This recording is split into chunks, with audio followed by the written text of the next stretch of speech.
Hello, good morning dear students. Welcome to my study channel preceptor Rohit.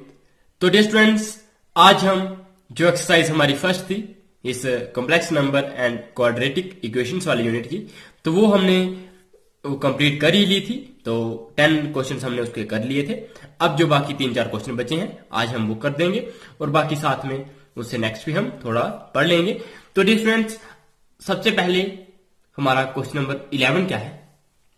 हमने ये जो question number 11 से लेके 13 तो जो ये लिखा है, तो हमने उनमें क्या करना है, मल्टीप्लिकेटिव इनवर्स फाइंड करना है। क्या करना है, मल्टीप्लिकेटिव इनवर्स फाइंड करना है। जो हमें कॉम्प्लेक्स नंबर्स दिए गए हैं किसमें, क्वेश्चन नंबर 11 से लेके 13 तक जो नंबर्स दिए गए हैं उन कॉम्प्लेक्स नंबर्स का हमने मल्टीप्लिकेटिव इनवर्स फाइंड करना है। तो क्वेश्चन नंबर 11 में क्या है, 4 - 3 इयोटा। तो डियर स्टूडेंट, सबसे पहली बात कि जब भी आप लेक्चर देखते हो तो प्लीज एंड तक जरूर देखा करिए, ताकि आप बच्चों का हर एक क्वेश्चन अच्छे से समझ आप बच्चों को आ जाए। क्योंकि डियर स्टूडेंट्स, अगर आप थोड़ा सा लेक्चर देखोगे तो आप बच्चों को खुद पता है कि उससे आपको समझ आने वाला नहीं है।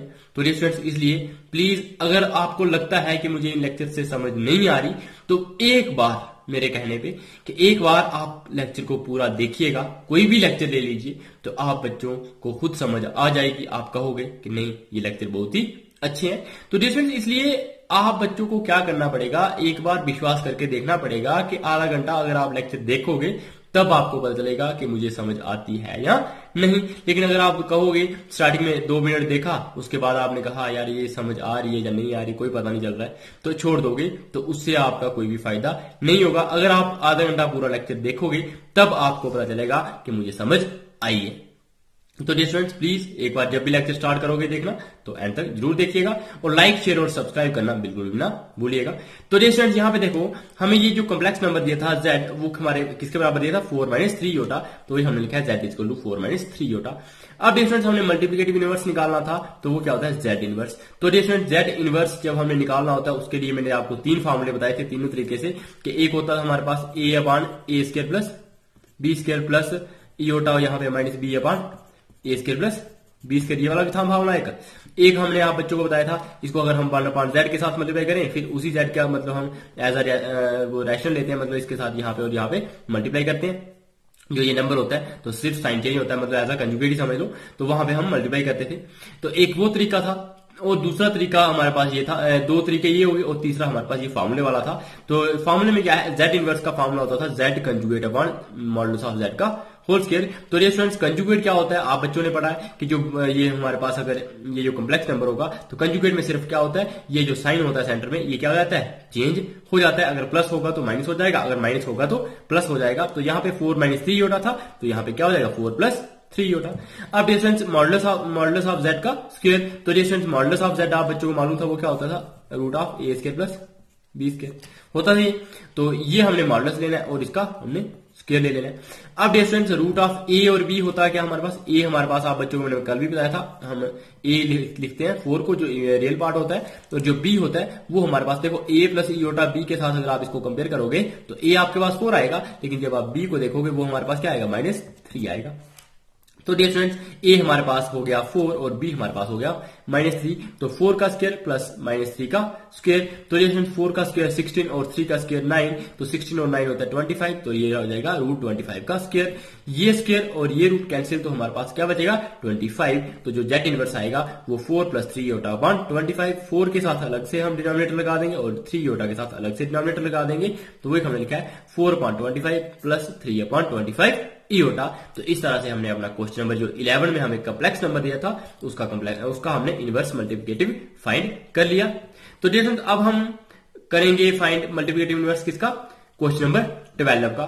तो डियर फ्रेंड्स, आप बच्चों को ये दिखाई दे रहा है, जो क्वेश्चन नंबर 12 है इसमें हमें दिया है √5 + 3 इयोटा। अब डियर स्टूडेंट्स, √5 + 3 इयोटा, इसका भी मल्टीप्लिकेटिव इनवर्स निकालना है। तो डियर स्टूडेंट्स, आप चाहे जिस भी तरीके से निकालो, मैंने तीनों तरीके आप बच्चों को बता दिए, तो आप बच्चे उन तरीकों में से किसी भी एक तरीके को लगा के आप फाइंड कर सकते हो, जो भी आपको आसान लगे। तो ये मैंने आप बच्चों को ये बता दिया फार्मूले वाला, तो आप बच्चे इस तरह से भी कर सकते हैं। अगर आप इस तरह से करें 1/z को, फिर मैंने जैसे बताया कि उसको हम यहाँ पे एज अ रैशनलाइज करते हैं इसी नंबर के साथ, तो हम वो भी कर सकते हैं, वैसे करके निकाल सकते हैं, क्योंकि z इनवर्स हमारे पास क्या होता है, 1/z। और डियर स्टूडेंट्स, वो फार्मूला बता दिया कि a² + b² प्लस इयोटा, ये वाला formula, plus iota minus B upon A square plus B square, ये वाला फॉर्मूला भी है, तो ये आप बच्चों ने पढ़ा है प्रीवियस लेक्चर्स में, तो ये फॉर्मूला भी आप लगा सकते हैं। तो डियर स्टूडेंट्स, हमने ये फॉर्मूला लगाया z मॉडुलस अपॉन z का स्क्वायर, मतलब z मॉडुलस ऑफ z का स्क्वायर, तो z कंजुगेट हमारे पास क्या होगा, जो अगर हमारे पास ये है तो z कंजुगेट सिर्फ साइन चेंज होगा, तो यहाँ पे प्लस साइन था तो यहाँ पे माइनस आ जाएगा, √5 माइनस 3 इयोटा। ये स्टूडेंट्स, उस तरह से जो z का स्क्वायर है, तो जो मतलब मॉडुलस ऑफ z का स्क्वायर है, तो मॉडुलस हम कैसे निकालते हैं, इसको कंपेयर करते हैं a प्लस इयोटा b के साथ, तो और यहाँ से a देखते हैं और b देखते हैं, तो a हमारे पास √5 है और b हमारे पास क्या है 3 है, तो वही हमने लिखा है √5 का स्क्वायर प्लस, यहाँ पे हमने माइनस क्यों लगा दिया, यहाँ पे सॉरी हमने यहाँ पे प्लस ही रहने देना था, माइनस तो नहीं आएगा, क्योंकि देखो √5 प्लस 3 इयोटा था, तो ये b हमारे पास क्या रहेगा, प्लस में रहेगा, तो यहाँ पे माइनस नहीं होगा, यहाँ पे प्लस होगा, इसको करेक्ट कर सकते हो आप। तो ये हमारे पास हो जाएगा 3 का स्क्वायर 9 और 5 का स्क्वायर 25 और 9 हमारे पास हो जाएगा 16, और उसका ये देखो 16 रूट का स्क्वायर, तो ये रूट और ये स्क्वायर कैंसिल हो जाएगा, तो बचेगा वही √5 का स्क्वायर 5 और √3 का स्क्वायर 9, और 9 और 5 होते हैं 16, 9 और 5 16 नहीं होते, 9 और 5 होते हैं 14। तो डियर स्टूडेंट्स, यही हमने लिखा है √5 माइनस 3 इयोटा अपॉन 14। अब इसको अलग से लिख लिया और इसको अलग से डिनोमिनेटर दे दिया, तो इस तरह हमारे ये क्वेश्चन नंबर जो 12 था इसका मल्टीप्लिकेटिव इनवर्स भी हमने फाइंड कर दिया, और हमारा z इनवर्स क्या आ गया, √15 अपॉन 14 माइनस 3 अपॉन 14 इयोटा। तो डियर स्टूडेंट्स, हमने ये क्वेश्चन नंबर 12 का भी मल्टीप्लिकेटिव इनवर्स फाइंड कर दिया। अब हम करेंगे अपना क्वेश्चन नंबर 13। डियर स्टूडेंट्स, अब हम देखेंगे अपना क्वेश्चन नंबर 13। तो क्वेश्चन नंबर 13 में क्या है, ये हमें दिया है कॉम्प्लेक्स नंबर माइनस इयोटा। तो डियर स्टूडेंट्स, यही हमने लिखा है, जो z है वो हमारे पास माइनस इयोटा आ गया, और इसको हम इस तरह से लिख सकते हैं 0, या इधर हम अगर ऐसे भी लिख सकते हैं प्लस बीच में डाल दें और यहाँ पे -1 इंटू इयोटा लिख लें, तो तब भी कोई फर्क नहीं पड़ेगा, ऐसे 0 प्लस -1 इंटू इयोटा, तो ये भी क्या आ जाएगा a प्लस बी इयोटा या फिर a प्लस इयोटा भी, तो ये लिख सकते हो कुछ भी आप। तो a हमारे पास 0 रहेगा और b हमारे पास -1 रहेगा। तो डियर स्टूडेंट्स, जब हम मॉडुलस मल्टीप्लिकेटिव इनवर्स फाइंड करते हैं, तो z इनवर्स वो हमारे पास होता है z conjugate upon z modulus का स्क्वायर। तो डियर स्टूडेंट्स, z कंजुगेट क्या होगा, ये जो बीच में साइन होता है 0 प्लस माइनस इयोटा, तो ये क्या बन जाता था 0 माइनस इयोटा, वही हमने लिखा था। तो ये जो माइनस चेंज हमारा साइन किस में चेंज हो जाएगा, प्लस में, तो ये बन जाएगा 0 प्लस इयोटा। अब डियर स्टूडेंट्स, ये हमने इस तरह से लिख लिया है।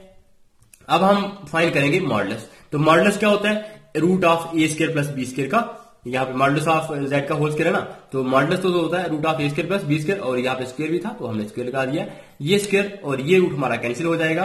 तो a हमारे पास 0 था और b हमारे पास -1 था, तो वही लिखा है 0 स्क्वायर प्लस -1 का स्क्वायर। तो 0 का स्क्वायर हमारे पास क्या आएगा, वो 0 ही आएगा, और -1 का स्क्वायर हमारे पास 1 रहता है, तो 0 प्लस 1 करेंगे तो वो 1 ही रहेगा, तो इयोटा अपॉन 1 हमारे पास इयोटा ही आ जाएगा। तो इस तरह से z इनवर्स हमारा इयोटा आ गया। डियर स्टूडेंट्स, अगर आप इसको इस तरह से फाइंड करना चाहें, ये मैंने एक तरीका और बताया यहाँ पे, z inverse equal to 1/z वाला आपको बच्चों को बताया है मैंने पहले भी, कि इस तरीके से भी आप सारे क्वेश्चन फाइंड कर सकते हो। तो जैसे यहाँ पे 1/z है, तो ये हमारे पास आ जाएगा 1/z, तो 1/z हमारे पास क्या था, माइनस इयोटा, यहाँ पे था ना माइनस इयोटा, तो वही हमने माइनस इयोटा यहाँ पे लिख लिया। अब डियर स्टूडेंट्स, ये मैंने आप बच्चों को बताया, हम इसको क्या करते हैं, एज अ रैशनलाइज करते हैं, तो ये -1 हमने यहाँ पे भी लिख सकते हैं, तो -1 इयोटा। अब इयोटा के साथ ही यहाँ मल्टीप्लाई करेंगे और डिवाइड भी करेंगे, -1 इंटू इयोटा करेंगे तो माइनस इयोटा, इयोटा इंटू इयोटा करेंगे तो इयोटा स्क्वायर, और इयोटा स्क्वायर हमारे पास -1 होता है, ऊपर हमारे पास न्यूमरेटर में माइनस इयोटा है, माइनस इयोटा अपॉन -1, तो माइनस कैंसिल हो, तो इयोटा अपॉन 1 हमारे पास इयोटा ही आ जाएगा। तो इस तरह से मल्टीप्लिकेटिव इनवर्स तब भी हमारा इयोटा ही आएगा। आप चाहे इस तरह से करो, चाहे जो ऊपर वाला ये फॉर्मूले से मैंने आप बच्चों को करवाया, तो चाहे आप इस तरह से करो, या फिर आप चाहे इस तरह से करो, a/a square plus B square plus iota, और यहाँ पे -b/a square plus B square, तो आप इस तरह से फॉर्मूले से करो, तो आप बच्चे कर सकते हैं। आप बच्चों को ये दिखाई दे रहा होगा, तो ये हम इस तरह से कर सकते हैं। तो जिसमें ये फार्मूला आप बच्चों को पहले भी मैंने बताया, तो जहां जिन बच्चों ने प्रीवियस लेक्चर नहीं देखा है, तो वो लेक्चर में जाके फिर फार्मूला दोबारा से देख सकते हैं। तो डियर अब हम करते हैं अपना question number 14। Dear question number 14 में क्या है, express the following expressions in the form a plus iota b, कि ये जो एक्सप्रेशन दिया है हमें ये वाला, इसको हमने a प्लस इयोटा b की फॉर्म में लिखना है। जैसा हमारा क्वेश्चन नंबर जो पहले 10 क्वेश्चन किए उनको भी हमने a प्लस इयोटा b की फॉर्म में लिखना था, वैसा ही है ये क्वेश्चन नंबर 14। तो डियर यहाँ पे देखो, ये है 3 plus iota √5, 3 minus iota √5 upon √3 plus √2 iota minus √3 minus iota 2।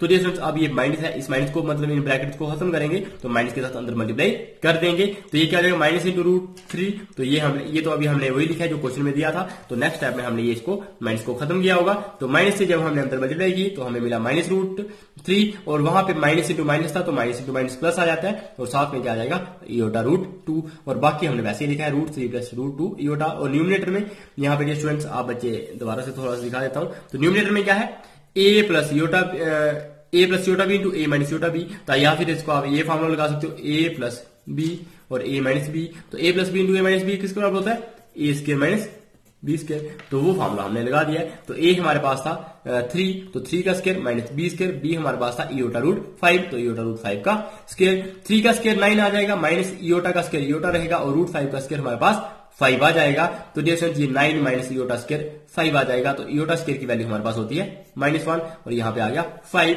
तो 9 अब माइनस इंटू -1 इंटू 5 तो माइनस इंटू माइनस करेंगे तो प्लस तो 9 प्लस 5 अपॉन 2 रूट इयोटा।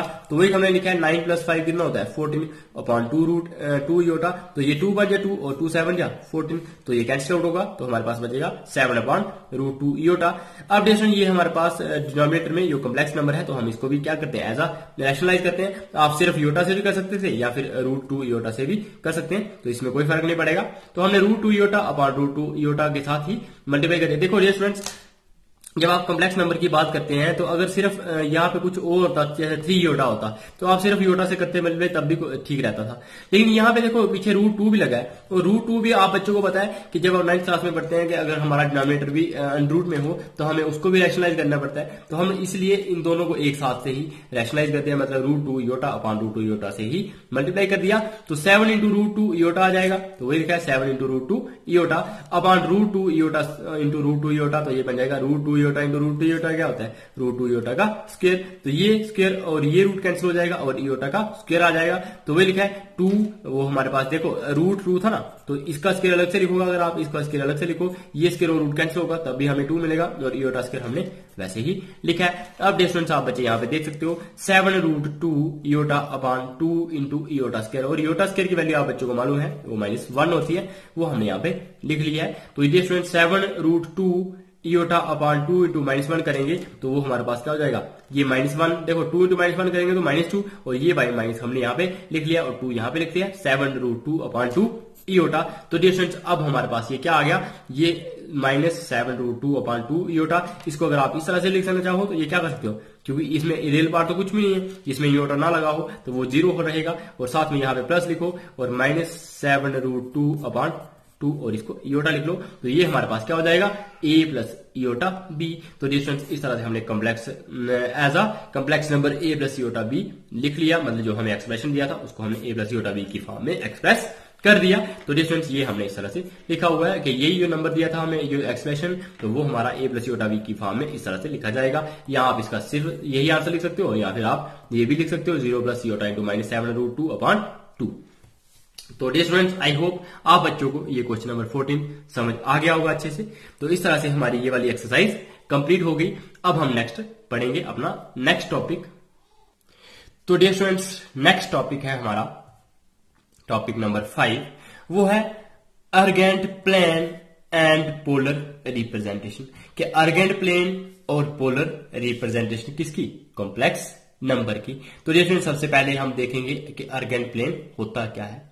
तो dear students the plane having a complex number assigned to each of its point is called the complex plane or a argand plane। कि ऐसा plane क्या मतलब हो गया आप बच्चों को ये नहीं समझना है वो हवा में उड़ने वाला प्लेन। ये कौन सा प्लेन होता है जो एक्स एक्सिस और जो वाई एक्सिस के साथ बनता है तो उसको हम बोलते हैं प्लेन। तो एक्स एक्सिस ये होती है ये वाई एक्सिस होती है आप बच्चों को पता होगा। तो जैसे ये जो प्लेन अगर इसमें कोई भी पॉइंट सपोज ये पॉइंट ये पॉइंट ये पॉइंट ये पॉइंट कोई भी आप पॉइंट देख लो वो सारे के सारे पॉइंट्स क्या रिप्रेजेंट करते हो कॉम्प्लेक्स नंबर अगर रिप्रेजेंट करते हो तो इस प्लेन को हम क्या बोल देंगे अर्गेंड प्लेन या फिर कॉम्प्लेक्स प्लेन। तो डियर स्टूडेंट्स ये होता है हमारे पास अर्गेंड प्लेन और फिर कॉम्प्लेक्स प्लेन। तो डिस्टेंस द कॉम्प्लेक्स नंबर, जो कॉम्प्लेक्स नंबर अगर हम इस तरह से लिखें z plus iota y which corresponds to the ordered pair. देखो डियर स्टूडेंट्स, जब हम ये लीनियर जो कोऑर्डिनेट ज्योमेट्री पढ़ते हैं या लीनियर इक्वेशंस इन टू वेरिएबल्स या एक्स वाई वहां पे होता है, तो डियर स्टूडेंट्स यहाँ पे अगर आपके पास ये प्लेन है तो ये पॉइंट अगर किसी को रिप्रेजेंट करना हो, ये पॉइंट या ये पॉइंट, तो इस पॉइंट को कैसे लिखते हो आप जनरल में एक्स वाई। तो अगर ये जनरल में एक्स वाई पॉइंट होगा तो इसके कॉरस्पॉन्डिंग कॉम्प्लेक्स नंबर क्या होगा, x plus iota y। It means जो ये हमारे पास y वाला है, क्या है, y है ना, तो ये जो y कौन सा पार्ट होता है, इमेजिनरी पार्ट। तो ये स्टूडेंट जो y एक्सिस का y कोऑर्डिनेट होगा तो वो हमारा इमेजिनरी पार्ट दिखाएगा, और जो x कोऑर्डिनेट होगा वो हमारा पास कॉम्प्लेक्स नंबर का रियल पार्ट दिखाएगा।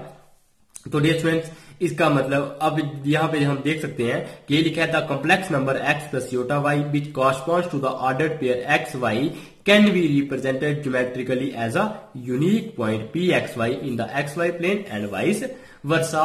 के जो भी पॉइंट होगा, सपोज ये पॉइंट है, ये किसी एक यूनिक कॉम्प्लेक्स नंबर को रिप्रेजेंट करेगा, और कोई भी कॉम्प्लेक्स नंबर अगर हमने रिप्रेजेंट करना होगा तो उसके लिए भी कोई एक यूनिक पॉइंट होगा, किसमें, कॉम्प्लेक्स प्लेन में। तो डिस्टेंस ये चीज हमने इस लाइन में लिखी हुई है। अब डिस्टेंस हमारे पास यहाँ पे देखो, अगर ये है हमारे पास अगर 2 प्लस 4 इयोटा, तो इसके लिए पॉइंट क्या बनेगा, 2 4, क्योंकि a हमारे पास 2 है और b हमारे पास 4 है, या x हमारे पास 2 है और y हमारे पास 4 है, क्योंकि इसको आप इस तरह से रिप्रेजेंट करो ना, x प्लस इयोटा y, तो ये हमारे पास। अब डियर स्टूडेंट यहाँ पे देखो अगर, तो यहाँ पे आ जाएगा -2 और यहाँ पे आ जाएगा 3, तो पॉइंट बनेगा -2 3। यहाँ पे इसके लिए पॉइंट 0 और 1 आएगा, इसके लिए 2 और 0 आएगा, इसके लिए -5 और यहाँ पे -2 आएगा, क्योंकि अगर आप इसको रिप्रेजेंट करो x प्लस इयोटा y की फॉर्म में, तो वो कैसे लिखो इसको, -5 प्लस, और साथ में यहाँ पे लिख लोगे, अगर इयोटा लिखना चाहो पहले तो इयोटा लिख सकते हो, उसके बाद क्या लिख लोगे, -2 लिखोगे, तब जाके बनेगा ये वापस नंबर। तो ये हमारे पास a होगा, x होगा हमारे पास -5 और y होगा -2, तो वही हमने लिखा है -5 -2। उसके बाद 1 -2, तो ये मतलब x हमारा होगा 1 और y हमारे पास हो जाएगा -2, तो वो हमने यहाँ पे लिखा हुआ है। तो डियर स्टूडेंट्स, इस तरह से आप बच्चों को समझ आ गई होगी कि अगर कोई कॉम्प्लेक्स नंबर होगा तो उसका जो कॉरस्पॉन्डिंग पॉइंट होगा वो प्लेन में क्या होगा। तो डियर स्टूडेंट्स, अब जो अर्गेंट प्लेन होता है, in Argand plane the modulus of a complex number x plus iota y is, वो क्या होता है, x² प्लस y²। अब डियर स्टूडेंट्स, अगर आप बच्चों को मैं यहाँ पे एक पॉइंट दिखाता हूं, तो ये हमारे पास अगर एक पॉइंट मान लिया x प्लस इयोटा y, तो उसका मॉडुलस तो आप बच्चों को आता था, वो क्या होता था, रूट ऑफ, यहाँ पे हम फॉर्मूला पढ़ते हैं ना a² प्लस b², तो यहाँ पे x है यहाँ पे y है, तो वो क्या हो जाएगा, root of x² plus y², तो वो क्या होता था, मॉडुलस होता था। और ये मॉडुलस आप बच्चों को, अगर आपने डिस्टेंस फार्मूला पढ़ा है 10th क्लास में, तो आप बच्चों को मैं बताता हूं डिस्टेंस फार्मूले से कि अगर हमारा ये पॉइंट है p ऑफ एक्स वाई, तो ये किसको रिप्रेजेंट कर रहा है, x प्लस इयोटा y को, इसी को कर रहा है ना, इसी कॉम्प्लेक्स नंबर को रिप्रेजेंट कर रहा है। अब स्टूडेंट्स, यहां पे आप बच्चे देख रहे हैं, ये पॉइंट कौन सा है, 0 0। इसका मतलब अगर हमें ये डिस्टेंस निकालना होगा O से लेके P तक, मतलब ओरिजिन से लेके किसी पॉइंट तक, तो ये डिस्टेंस क्या होता था, OP होता था। इसको हम किस तरह से फाइंड करते थे, x2 माइनस x1 का होल स्क्वायर, मतलब x माइनस 0 का whole square, plus y2 minus y1 का होल स्क्वायर, तो y माइनस 0 का होल स्क्वायर, क्योंकि y2 हमारे पास y रहेगा और y1 हमारे पास 0 रहेगा, तो ये हमारा क्या आता था, x माइनस 0 मतलब x का स्क्वायर और y माइनस 0 मतलब y, तो ये क्या होता था, root of x square plus y square. इसका मतलब ये 0 से लेके जो p तक डिस्टेंस है, मतलब वो जो OP डिस्टेंस है, तो वो हमारा क्या आएगा, root of x square plus y square, और वही हमने लिखा हुआ है। और कॉम्प्लेक्स नंबर के केस में ये क्या होता है हमारे पास, मॉडुलस, क्या होता है, मॉडुलस। इसका मतलब ये जो डिस्टेंस होगा ये हमारे पास क्या होगा, मॉडुलस होगा उसी कॉम्प्लेक्स नंबर का। तो डियर फ्रेंड्स, अब आप बच्चों को समझ आ गई होगी, ये लिखा है कि जो अर्गेंट प्लेन होता है उसमें जो मॉडुलस होता है कॉम्प्लेक्स नंबर का, वो हमारे पास root of x square plus y square जो होता है, वो किसके बराबर होता है, distance of point P from the origin. तो डियर फ्रेंड्स, अब जो point on the x axis corresponds to a complex number of the form, अगर स्टूडेंट्स हम जब x एक्सिस पे कोई पॉइंट लिखते हैं, मान लिया हमने यही पॉइंट लिख लिया है कि ये पॉइंट हमारा x एक्सिस पे है, तो ये कौन सा पॉइंट है, x0 है, क्या है, एक्स जीरो। अगर ये एक्स जीरो है तो इसको अगर आपने कॉम्प्लेक्स नंबर की फॉर्म में लिखना हो तो क्या लिखोगे, एक्स प्लस इयोटा और y में क्या लिखना पड़ेगा, जीरो, क्योंकि यहां पे तो जीरो ही रहेगा क्योंकि y हमारे पास जीरो है। तो ये क्या हो जाएगा, एक्स प्लस इयोटा इंटू जीरो। या फिर अगर आपके पास और कुछ नंबर लिखना होगा तो इसको लिख सकते हो, एक्स की जगह पे अगर ए भी लिख सकते हो, एक्स की जगह पे कुछ भी लिख सकते हो, लेकिन y की जगह पे जीरो ही रहेगा। तो ये हमारा आ जाएगा इस तरह से कोई भी नंबर जो एक्स एक्सिस पे रिप्रेजेंट होगा। अगर एक्स एक्सिस पे रिप्रेजेंट होगा तो वहां पे वाई कोऑर्डिनेट जीरो होता है, तो वाई कोऑर्डिनेट जीरो होने का मतलब जो इमेजिनरी पार्ट होगा वो हमारा जीरो रहेगा। तो डिफरेंस वो हमने लिख लिया है कि ए प्लस इयोटा जीरो की फॉर्म में हम उसको लिख सकते हैं एक्स एक्सिस पे। और सिमिलरली अगर हमें वाई एक्सिस पे लिखना होगा तो ये हमारे पास जीरो और वाई होता है, तो वाई एक्सिस पे लिखना हो तो जीरो किसके लिए होता था, रियल पार्ट के लिए, और वाई हमारे पास इमेजिनरी पार्ट के लिए। इसका मतलब रियल पार्ट हमारा क्या आ जाएगा, जीरो आ जाएगा, और इमेजिनरी पार्ट हमारा कुछ ना कुछ होगा। तो डियर स्टूडेंट उसको हमने लिखा है जीरो प्लस इयोटा बी की फॉर्म में, क्योंकि रियल पार्ट तो जीरो है और जो बाई होगा तो वाई की कुछ भी वैल्यू हो सकती है, 1 2 3 4 सो ऑन, तो वही हमने यहां पे लिख लिया है। तो डियर स्टूडेंट इस तरह से हमारे पास ये बन गया zero plus iota b. I hope dear student अब आप बच्चों को समझ आ गया होगा कि एक्स एक्सिस पे हम कॉम्प्लेक्स नंबर कैसे रिप्रेजेंट करते हैं और वाई एक्सिस पे हम कॉम्प्लेक्स नंबर कैसे रिप्रेजेंट करते हैं। अब हम देखते हैं, इसका मतलब देखो अगर आप बच्चों को ये समझ आ गया तो इसका मतलब जो एक्स एक्सिस होती है अर्गेंट प्लेन में उसी को हम क्या बोलते हैं, रियल एक्सिस बोलते हैं, क्योंकि उसी पे जो एक्स एक्सिस देखो यहाँ पे होता है ना एक्स प्लस इयोटा वाई, तो जो एक्स कोऑर्डिनेट होता है वो कौन सा पार्ट दिखाता है, रियल पार्ट, तो इसलिए इसको एक्स एक्सिस को हम बोलेंगे रियल एक्सिस। और जो वाई है वो हमारा कौन सा है, इमेजिनरी एक्सिस होगा। क्यों, क्योंकि वाई के साथ लगा है इयोटा, तो ये हमारे पास इमेजिनरी पार्ट होता है, इसलिए वाई एक्सिस को हम क्या बोलते हैं, इमेजिनरी एक्सिस बोल देते हैं। तो आई होप डियर स्टूडेंट्स आप बच्चों को ये पता चल गया होगा कि जो कॉम्प्लेक्स प्लेन होता है या अर्गेंट प्लेन होता है उसमें जो रियल एक्सिस होती है वो कौन सी होती है, एक्स एक्सिस, और जो इमेजिनरी एक्सिस होती है उसको हम क्या बोलते हैं, वाई एक्सिस। तो आई होप अब आप बच्चों को ये क्लियर हो गया होगा। अब हम देखेंगे, ये तो आपका बच्चों का कंसेप्ट हो गया अर्गेंट प्लेन का, उसके बाद हम कंसेप्ट देखते हैं representation of a complex number on the polar plane. कि डियर स्टूडेंट्स हम ये देखेंगे कि जो रिप्रेजेंटेशन कैसे करेंगे कॉम्प्लेक्स नंबर की। तो डियर स्टूडेंट्स यह बच्चों को बताया था कि जो जेड होता है कॉम्प्लेक्स नंबर वो हमारे पास एक्स प्लस इयोटा वाई होता है, और उसको हम कैसे रिप्रेजेंट करते हैं, जो एक्स वाई पॉइंट होगा उसके कॉरस्पॉन्डिंग हमारे पास ये क्या होगा, एक्स प्लस इयोटा वाई पॉइंट होगा। तो डियर स्टूडेंट्स हमारे पास है अगर x प्लस इयोटा वाई, तो हमने मान लिया ये पॉइंट हमारा क्या है, एक्स वाई है, तो ये अगर एक्स वाई होगा पॉइंट तो यही पॉइंट किसको रिप्रेजेंट करेगा, एक्स प्लस इयोटा वाई को, ये बताया था मैंने।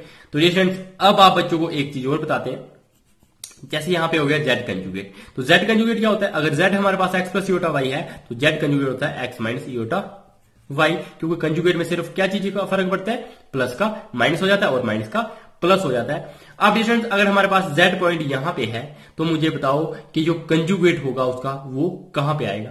तो डियर स्टूडेंट्स यहां पे देखो जो x पॉइंट है और यहां पे y पॉइंट है, मतलब ये हमारे पास आ गया x पॉइंट, ये आ गया y पॉइंट, किसके लिए, x प्लस योटा y के लिए। जब हमारे पास x माइनस योटा y है तो इसके लिए पॉइंट हो जाएगा x और दूसरा पॉइंट क्या हो जाएगा, माइनस y।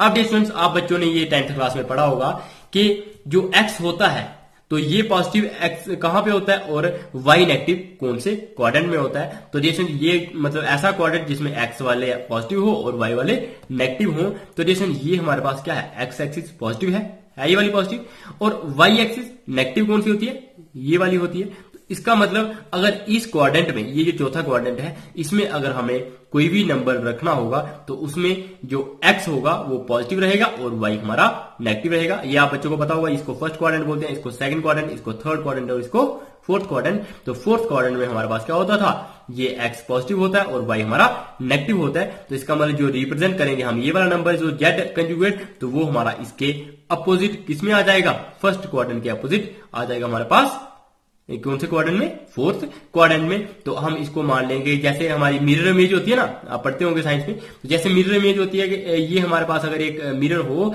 तो जितनी इमेज यहाँ पे, जितना अगर कोई चीज यहाँ पे रखी है उतनी ही इमेज पीछे बनती है मिरर में। तो ये हमारी इमेज मतलब ये पी पॉइंट होगा तो उसका जो कंजुगेट होगा वो उतने ही, जितना दूर वो पी पॉइंट से इधर इस एक्सिस से पी पॉइंट तक है उतना ही दूर वो इस एक्सिस से क्यू पॉइंट तक भी होगा। तो ये हमारा पॉइंट बन जाएगा क्यू एक्स माइनस वाई। तो डियर स्टूडेंट्स, इस तरह से अब आप बच्चों को पता चल गया होगा कि ये हमारे पास आ गया क्यू पॉइंट, वो है हमारे पास किसका कंजुगेट, पी पॉइंट का, और पी पॉइंट था हमारे पास एक्स प्लस एक्स वाई, और ये हमारा क्या हो जाएगा एक्स माइनस वाई। तो आई होप डियर स्टूडेंट्स अब आप बच्चों को ये समझ आ ही गया होगा कि हम कैसे रिप्रेजेंट कर सकते हैं अगर हमारे पास एक कॉम्प्लेक्स नंबर z है, तो साथ में हम उसका कंजुगेट भी कैसे दिखा सकते हैं। तो डियर स्टूडेंट्स, वही हमने लिखा है कि geometrically point x minus Y वो क्या होगा, मिरर इमेज होगी किसकी, पॉइंट एक्स वाई की ऑन रियल एक्सिस। कि अगर हम रियल एक्सिस को मिरर मानेंगे तो रियल एक्सिस के अकॉर्डिंग हमारे पास क्या होगा, जो पी पॉइंट होगा और जो क्यू पॉइंट होंगे वो आपस में क्या होंगे, मिरर इमेजेस। अगर पी पॉइंट है तो उसकी इमेज हमारे पास क्या होगी, क्यू। अगर क्यू पॉइंट है तो क्यू की इमेज हमारे पास पी होगी। तो इसका मतलब वही लिखा है हमने, जो पॉइंट एक्स माइनस वाई था वो हमारे पास कौन सा पॉइंट था, क्यू था। वो क्या है, मिरर इमेज है किसकी, पॉइंट एक्स वाई की, और वो पॉइंट हमारे पास पी था, ये पॉइंट क्यू था। तो जो क्यू पॉइंट है वो पी पॉइंट की मिरर इमेज बन गई, किसको मिरर मान के, रियल एक्सिस को मिरर मान के। तो डियर स्टूडेंट्स, इस तरह से हमने अपना कंजुगेट भी रिप्रेजेंट कर दिया और कॉम्प्लेक्स नंबर भी रिप्रेजेंट करना सिखा दिया आपको कॉम्प्लेक्स प्लेन पे। तो डियर स्टूडेंट्स, जिन बच्चों को अभी भी ये कॉन्सेप्ट नहीं समझ आया तो थोड़ा सा आप वीडियो को बैक करके दोबारा से देखिएगा, तो आप बच्चों को ये कॉन्सेप्ट अच्छे से समझ आ जाएगा। डियर स्टूडेंट्स, जब ये कॉन्सेप्ट क्लियर हो जाएगा आपका, तो हम ये एक्सरसाइज 5.2 भी सॉल्व करेंगे। तो इसमें सिर्फ एक कॉन्सेप्ट और बचा है, वो है polar representation of a complex number, और वो हम अपने नेक्स्ट वाले लेक्चर में इसको भी खत्म कर देंगे। और साथ में ये जब हमारा कंसेप्ट क्लियर हो जाएगा उसके बाद हम अपनी एग्जांपल्स और एक्सरसाइज 5.2 भी सॉल्व करेंगे। उसके बाद हमारी एक एक्सरसाइज बचेगी, वो होगी क्वाड्रेटिक इक्वेशंस वाली, तो वो भी हम जल्दी से सॉल्व कर लेंगे। ये 4-5 लेक्चर्स में सारा का सारा यूनिट कवर हो जाएगा। तो डियर स्टूडेंट्स, प्लीज बने रहिए मेरे साथ इस चैनल पे। अगर आप चैनल पे नए हो तो प्लीज सब्सक्राइब बटन जरूर क्लिक कीजिएगा। तो bye bye, take care, stay tuned.